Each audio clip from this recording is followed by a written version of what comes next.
I am really enjoying the late night drive-thru, which of course everyone is available every Wednesday at tinyurl.com/cornyyoutube. My question regards the Apter mags that were published by Stanley Weston. I bought those magazines religiously throughout the 70s through the mid-80s, in large part to follow the territories and wrestlers outside the WWF.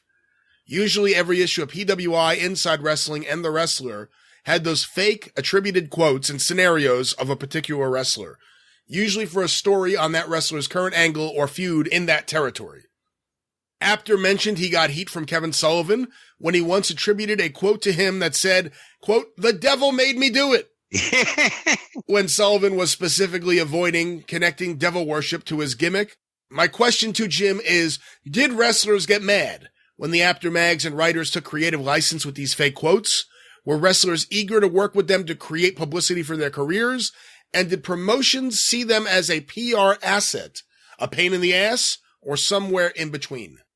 It depended on the moment. All of the above at different points in time. Usually the territories that got covered considered it positive. And I talked to Bill about this before, and until Lawler really started going around in the late 70s, early 80s and working the AWA in Florida, and of course did the thing with Kaufman, very seldom did Tennessee get in the New York magazines, the Apter magazines, because they concentrated on the big. They wanted to sell magazines. So either the top NWA guys like the Champion or Andre or WWF guys, of course, everybody knows Bill loved Mascaras. They were on the covers and they got most of the stories because the bigger territories, they sold more magazines. So the promoters would, in Memphis or in the Gulf Coast territory or wherever the fuck, or out in Amarillo, would be pissed the other way. They're never in the magazine.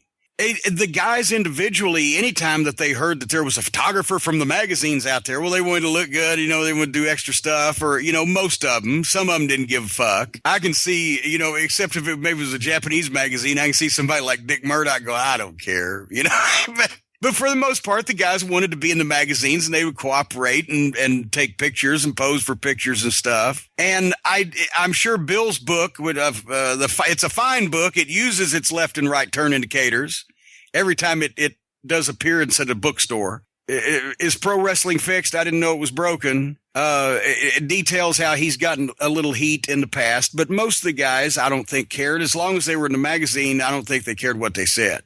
But of course, there's the famous story of the time where the match here in Louisville, April 5th, 1976. I've got a picture taken by Mike Shields, the old photographer of the Tennessee territory, of me at ringside taking a picture of Jerry Lawler versus Andre the Giant. That was the only singles match I think they ever had. And the pictures went to the magazine, and Bill, they made up a story that Lawler won by disqualification or count out or some cheap win, but the headline was "Midget beats Andre the Giant." And Vince Sr., Andre was never allowed to do a job, right, by Vince Sr. So they just had the NWA meeting shortly after that. And Vince Sr. is holding up a goddamn copy of the fucking magazine. And Jerry Jarrett and Jerry Lawler are trying to slink down in the bottom of their fucking chairs. And Terry Funk pipes up and said, well, hell, Vince, who was that damn little son of a bitch that did?